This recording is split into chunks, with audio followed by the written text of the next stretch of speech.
Hoy voy a hablar con Mario Elkin Ramírez. Mario es un querido amigo con el cual hemos compartido muchísimos momentos en relación al psicoanálisis y en relación a cosas de la vida diversas.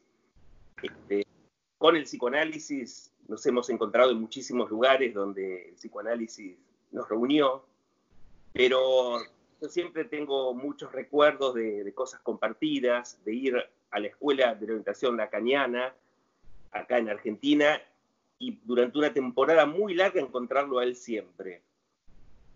Ha estado también en mi casa, tengo un recuerdo muy lindo de cuando una vez pudimos compartir con otro amigo, con Guillermo Ceballos, un partido en el cual jugaba en un mundial Argentina-Colombia. Él con la camiseta de Colombia, yo con la de Argentina, y bueno, la pasamos muy bien. Juro que no recuerdo cómo salió el partido, no sé si habrá sido una cosa que quizá no jugamos tan bien, pero sí recuerdo los momentos que pasamos juntos, hinchando cada uno por nuestro país. Y bueno, Mario es un psicoanalista que tiene una cantidad enorme de libros, muy buenos todos, y que ejerce su práctica en Medellín, Colombia. Así que bueno, hoy vamos a hablar con Mario. ¿Cómo estás, Mario? ¿Cómo andás? Hola Luis Darío, es un gusto volverte a ver. Creí que nos íbamos a encontrar de manera personal en el Congreso en Buenos Aires, pero bueno, no pudo ser y igual para mí es un gran placer encontrarme contigo por estos medios. ¿Cómo estás tú? Bien, bien, querido. La verdad que para mí también es una alegría verte. ¿Cómo está la situación en Colombia? Bueno, te cuento que más o menos 2 semanas antes de empezar la cuarentena como una medida oficial del gobierno, yo comencé a ver indicios e interrumpí la consulta presencial y me pasé a las clases virtuales en la universidad. Solamente después comencé a llamar uno por uno a los analizantes a ver si les interesaba continuar el trabajo por estos medios. No todos, algunos preferían esperar, otros dijeron que sí, unos prefirieron la llamada y otros la videollamada.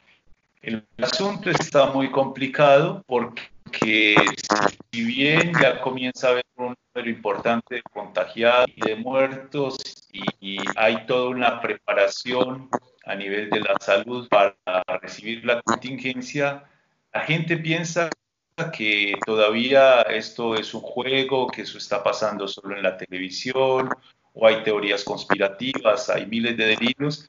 O sea que mucha gente no respeta la cuarentena, solo un 70%.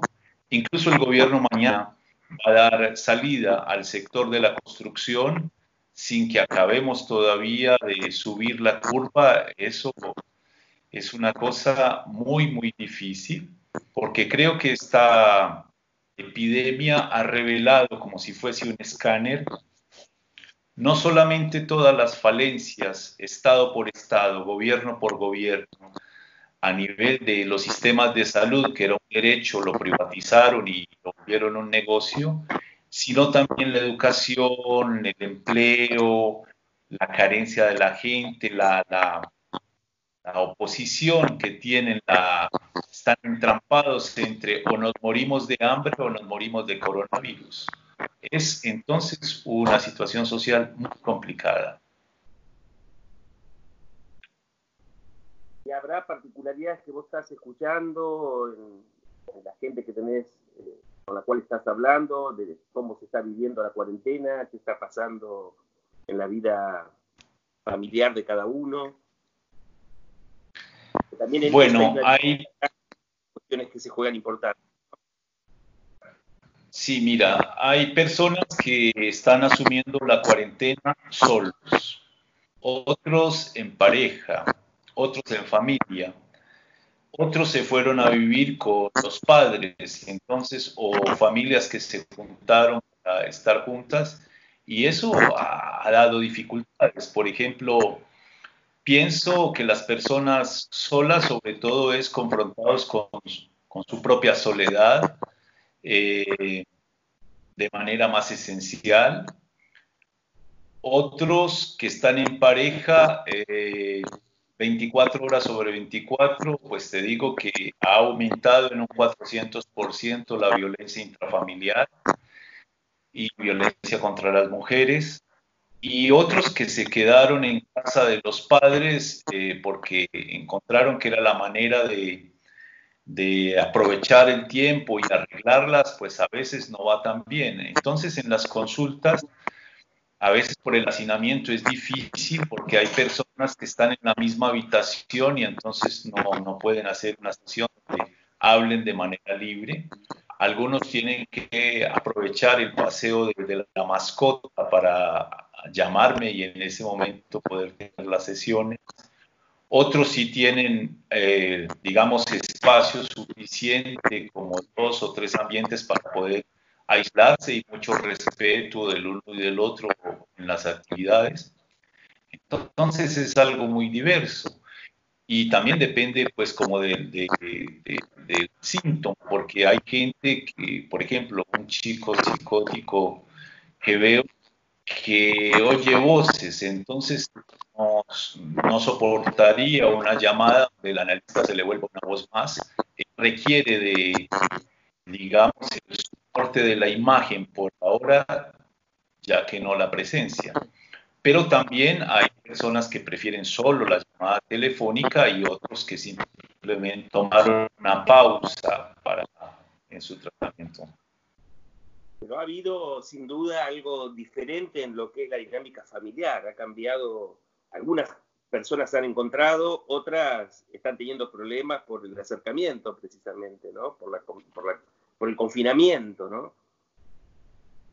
Yo escucho sobre todo desencuentros, porque digamos que la situación de la vida cotidiana, de irse al trabajo, de irse a la oficina, de verse solo unas pocas horas, hacía en algunos casos la convivencia, digamos, posible, pero el estar allí todo el tiempo y sin saber bien esto cuando termine, eso depende de la relación con la pareja síntoma que se tenga.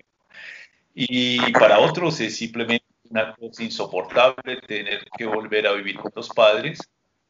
Hay parejas que sí lo viven muy bien y pasan, digamos, muy bien los días, incluso se celebran los cumpleaños utilizando medios donde se pueden juntar virtualmente varios amigos o varios parientes. Entonces, hay una gran diversidad, pero en general hay como una especie de acomodamiento a las nuevas condiciones y no todo el mundo puede eso. Hay gente que está completamente enloquecida con la situación y sale de manera irresponsable a exponerse afuera. Una cosa, Mario, vos sabés que una de las cuestiones que yo había empezado a trabajar antes de que pasara todo esto, me pareció un universo muy vasto, inmenso y que es necesario leer mucho, es la cuestión del narcotráfico. Y antes de que fuera el congreso en el cual nos encontramos en Barcelona la vez pasada, yo te mostré, me había puesto en contacto con un personaje medio siniestro de allá, que yo lo que hice es mandar un dinero para tener unos libros, porque, bueno, él era un sicario, digamos, ¿no? Que ahora ha fallecido, y me mandó los libros y me mandó un video de él, bueno, un personaje medio raro.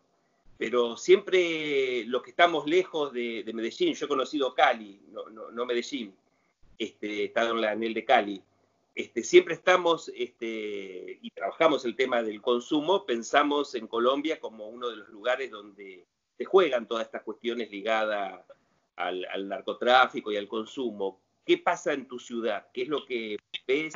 ¿Hay analizantes que llegan con estas problemáticas?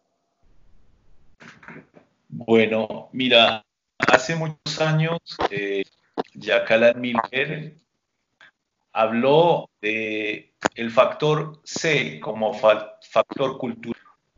Un ejemplo de ese factor fue para Colombia el narcotráfico, pero el narcotráfico como un país más que consumidor, productor y que transportaba. Y eso dejó una marca muy grande, hizo todas series de televisión, de cine, de literatura, una narcomiseria, la llamamos acá, como una manera de promover el país de una forma negativa. Pero es cierto que eso dejó una marca y el personaje que te envió ese video que se llamaba Popeye, ya murió, era uno de los sicarios más temibles de Pablo Escobar y alcanzó a ser incluso luego en prisión y después como una especie de carrera en los medios, muy maníaco él y muy al lado de las políticas de derecha, incluso ellos mismos los tuvieron que volver a encerrar porque estaban de más y eso más bien los perjudicaba que beneficiaba. Ya murió de cáncer de nuevo en prisión. Ahí hay un asunto y es que comparado con otros países, en Colombia no hay un gran mercado de consumo, pero lo hay. Y yo he tratado a algunas personas, no solamente por consumo de pequeñas drogas, marihuana que usan para la socialización, sino de heroína incluso. Hubo un caso, para mí el que más me ha enseñado, que él vino porque se iba a dar unas vacaciones de la heroína y trabajamos un tiempo y eso ordenó ciertas cosas. Y luego un día me anuncia, 8 meses después, se acabaron las vacaciones, vuelvo, esto ya hace parte de mí, y volví al consumo, pero después, muchos años después, lo volví a recibir. Había ya desencadenado una psicosis, con lo cual la droga lo que hacía era taponar las voces, taponar, digamos, lograr de una manera artificial una especie de estabilización que luego no pudo más, pero sin embargo estuvo en una cura de desintoxicación y a partir de volver a retomar el tratamiento pudo construir algunas cosas que le permitieron terminar su carrera universitaria y hacerse un lugar distinto al que lo definía incluso como si fuera un lagarto de sangre fría en una pared. Mario, vos me habías comentado algo de que estaban armando un dispositivo de atención frente a esta situación que estaba pasando. ¿Podés contarme algo al respecto? ¿Podés, decirnos de qué se Sí, trata? claro. Yo creo que esa ha sido la experiencia más novedosa que he vivido en esta cuarentena. Pero lo otro es un poco reinstalar la diacronía, porque si no, cada día seré igual a otro sin desplazarse. He logrado reinstalar esa diacronía con las clases virtuales, con las consultas, con cierta rutina que se hace a nivel de ejercicio, etcétera, la vida cotidiana. Pero lo del dispositivo sí ha sido lo más novedoso que ha pasado porque mis estudiantes de doctorado y de maestría muy rápidamente me dijeron, bueno, ¿y qué hace el psicoanálisis en estas situaciones? Y nos juntamos varios profesores del Departamento de Psicoanálisis de la Universidad de Antioquia, varios estudiantes y varios amigos de la ANEL, asociados y otros. Y armamos un grupo con un dispositivo que llamábamos apoyo psicoanalítico para atender sobre todo a personal de la salud que está en primera línea atendiendo los contagios. Ha sido una experiencia muy interesante, inspirada en lo que llamamos las urgencias subjetivas, y esto lo hemos combinado con un estudio de casos, discusión, inspirados en las conversaciones que se tienen en la AMP, y ha sido una cosa muy interesante porque hemos dejado de enseñar de esta situación cuando muchas veces solo tenemos una llamada telefónica de alguien desesperado o una segunda vez y muchas veces solo una o tres o cuatro. Y en esa brevedad se trata de no solamente de prestarnos a que la gente haga una catarsis, aunque también hay gente que llama para hacer catarsis, sino de instalar algo inspirado como en las entrevistas preliminares donde se pueda aislar un significante, donde no necesariamente siempre sea la reconexión con el sentido, sino un cuestionamiento de la situación. Realmente ha sido algo muy interesante porque además de la disposición a la atención que tenemos en un cierto horario, todos los que nos hemos juntado para esto, hay reuniones semanales donde discutimos los casos o discutimos literatura que se ha producido a partir de Sadi, a partir de lo que está haciendo Grama, etcétera, artículos de la EOL, artículos de la Escuela Europea y de otras escuelas incluso. Hemos podido, digamos, tener ahí un lugar muy interesante, una invención contingente para responder a la contingencia que es este túnel en el que nos encontramos con la pandemia. La misma metáfora del túnel utilizó Michel Basol cuando hablamos, ¿no? Exactamente. ¿Qué va a pasar cuando salgamos del túnel? ¿Alguien puede vislumbrarlo? A mí me parece muy interesante el planteamiento que él hace, que antes de preocuparnos por qué va a pasar cuando salimos del túnel es preocuparnos por el aquí y el ahora, porque estamos en pleno túnel.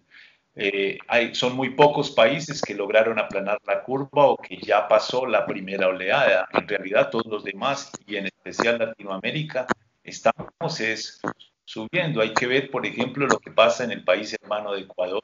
Es aterrador, con los cadáveres en las aceras, ya no hay lugar en los cementerios, completamente desbordados los sistemas de salud, no hay ni siquiera los elementos primarios para hacer la atención por parte de los médicos. Y aquí hay como un llamado, un empuje a aplaudirlos como héroes. Y resulta que el empuje al heroísmo también es un empuje muy mortífero, porque al mismo tiempo que se les aplaude desde los balcones, se les segrega en el sentido en que hay gente que no quiere que ese médico use el ascensor y vive en el mismo edificio. Entonces es una actitud bastante paradójica, ¿no? Ha pasado lo mismo, pero me parece que es mucha la gente que sale a aplaudir y son menos los que tienen esta actitud de segregarlo, de pegarle papeles en el ascensor, amenazándolos y ese tipo de cuestiones que han pasado también. Pero bueno, eso es como corresponde la gente en su diversidad también, ¿no? Por ejemplo, hemos recibido en ese dispositivo una llamada de una persona, una médica, dedicada más bien a la obstetricia, pero que cuando llega a su casa se extrema en las medidas de higiene porque tiene mucho miedo a contagiar a la anciana madre que vive con ella. Y hace un ritual de 1 hora con la ropa, con el lavado, incluso se está produciendo una dermatitis de tanto lavarse. Y ella comenzó a hablar y insistía mucho en que tenía que cargar con la situación, cargar con la madre que estaba muy recargada de trabajo y que necesitaba que alguien se hiciera cargo. Era un significante que volvía y que el analista maniobró con él de una manera muy, muy precisa, aislándolo y tratando de que ella hablara un poco más sobre eso, al punto que después lo volvió a llamar y dijo que se había descargado de nuevo en la primera conversación Y ahí fue muy interesante ver cómo los rituales obsesivos eran también una respuesta a una angustia señal de un miedo de muerte que también podía contener algo del deseo de muerte a las personas queridas, como nos lo mostró Freud. Digamos que eso nos permitió luego a nosotros una discusión muy interesante sobre la angustia automática, sobre la angustia señal, sobre el asunto de desangustiar, pero no de desculpabilizar. Es decir, toda una enseñanza que venía de una llamada y también de cómo afinar el dispositivo para, en ese poco tiempo que tenemos, lograr una intervención que sea memorable, una intervención que sea psicoanalítica y no solamente psicoterapéutica, y que pueda llegar a tener un efecto de alivio momentáneo para esa persona que, si bien en este caso no estaba en el frente de la pandemia, hay otros que sí van a venir un poco en esa situación y donde el asunto de la muerte ya es un dato, no como decía Freud, en esa relación de hipócrita que tenemos con la vida al creernos eternos y conducirnos como tal, y en esa difícil, digamos, inferencia ética que uno puede hacer de ahí, de que siendo perecederos deberíamos vivir cada día como si fuera el último. Un poco no solamente para estas personas que nos llaman, sino para nosotros mismos. Porque ahorita hablábamos del después, pero ahora, ¿qué hacemos en el aquí y el ahora cuando ya hay una amenaza afuera que nos señala la fragilidad, que nos señala la posibilidad de que no seamos los mismos o de que ni siquiera estemos cuando termine el túnel, como decía Basols? Entonces ahí hay una cuestión muy interesante que el psicoanálisis nos permite, a partir de los dispositivos de formación, hacernos, si no un ser para la muerte, como se decía al comienzo, por lo menos sí la confrontación. ¿Qué vas a hacer con tu día aquí hoy, inventándolo, para que instales la diacronía de la diferencia entre ellos? Y cómo, a partir del psicoanálisis, vas a servir en la pandemia, el tratamiento, por ejemplo, de la angustia, servir a la causa analítica y, digamos, tener una vida digna. Me pareció interesantísimo este caso que vos contás, porque es un buen ejemplo de lo que vos decías antes, de cómo el psicoanálisis es mucho más que una catarsis. Si bien no está mal que sea más en estos momentos que tenga una función catártica, es decir, de descarga, ¿no? Como la tuvo en su origen, pero precisamente lo que hubo acá, tomando en cuenta ese significante que vos decís, es una descarga de ese significante. Hubo efectivamente ahí una caída de un S1, podemos decir, de un significante amo, un significante que comandaba a esta persona en relación a partir de lo que tiene que ver con quizás un sentimiento de culpa inconsciente, la mandaba a una cuestión excesiva que le provocaba también una situación de goce, y ese significante de la carga cayó claramente. O sea, con esto, Mario, me parece que estamos planteando que existe cierta posibilidad de operar pese a que sea por medios como los que estamos ahora utilizando para comunicarnos, ¿no? Por supuesto, porque la discusión en nuestra comunidad es sobre la presencia del analista, cómo hacer presencia, pero presencia no es igual a cuerpo, por supuesto. Es necesaria la presencia de dos personas, nos lo dice uno de los principios rectores del acto analítico, dos personas en presencia en un mismo lugar. Pero ¿qué es presencia ahí? Es el cuerpo, porque uno puede tener ahí el cuerpo y no poner en juego su presencia. La presencia es la palabra, la interpretación, es la escansión de la sesión, es la interrupción, es la puntuación, es el énfasis. Es con eso que tenemos que operar y si esto es lo que hay, pues tenemos que hacer con lo que hay. Tenemos que hacer con lo que hay y no nos pudimos ver en nuestro congreso de la Asociación Mundial de Psicoanálisis en Buenos Aires, pero nos pudimos ver igual y para mí siempre es una alegría compartir con vos un momento. Espero que pronto nos podamos dar un abrazo que no sea virtual pero mientras tanto tenemos esto. Así que te mando, Mario querido, un abrazo enorme. Y nos vamos a ver. Muchísimas gracias. Gracias, Darío. Estás en mis Un afectos. abrazo y saludo a la gente de Medellín y bueno, a todos los que están viendo esta conversación. Gracias por compartir con nosotros este momento. Gracias, Darío. Un honor y un placer. Igual. Chao.